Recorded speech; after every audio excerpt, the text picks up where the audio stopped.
5% তো আমাদের সঙ্গে প্রহসন। 5% আমরা তো ভিক্ষা করতে আসি নাই যে আমাদেরকে ভিক্ষা দিয়েছে 5% কোনো বাড়ি ভাড়া হতে পারে।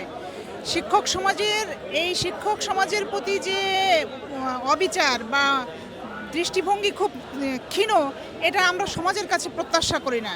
আমরা সুশীল সমাজ আমাদেরকে বলে, কিন্তু আসলে সুশীল সমাজের যে আত্মসম্মান বোধটুকু, সেটা 5% বাড়ি ভাড়া দিয়ে কখনোই সম্ভব না। আমরা পরবর্তী পদক্ষেপ চাই, আমরা 20% বাড়ি ভাড়া চাই। 20% বাড়ি ভাড়া নিয়েই আমরা এখান থেকেই যাব ইনশাল্লাহ। আমাদের প্রাণের দাবি 20% বাড়ি ভাড়া, 1500 টাকা মেডিকেল ভাতা এবং কর্মচারী ভাই বোনেদের জন্য 45% উৎসব ভাতা। এই 3 দফা দাবি যতক্ষণ পর্যন্ত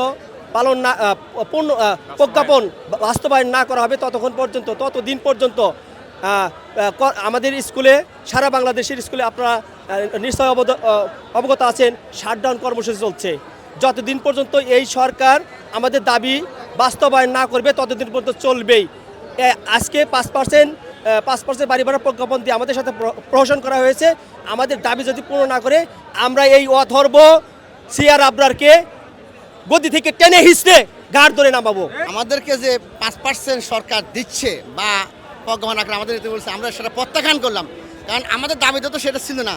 আমরা বিগত আজকে আমাদের আন্দোলন পাই, এই দাবি অনেক আগের। আমরা বিগত 2 মাস থেকে আজকে আমাদের এই শিক্ষক কর্মচারীদের সাথে, আমাদের শিক্ষক জাতিগণ পতাকার সাথে, আমাদের নেতৃবৃন্দের সাথে, আমাদের শিক্ষা মন্ত্রণালয়ের সাথে প্রায় 2 মাস পত্র চালানো শুরু হয়েছে।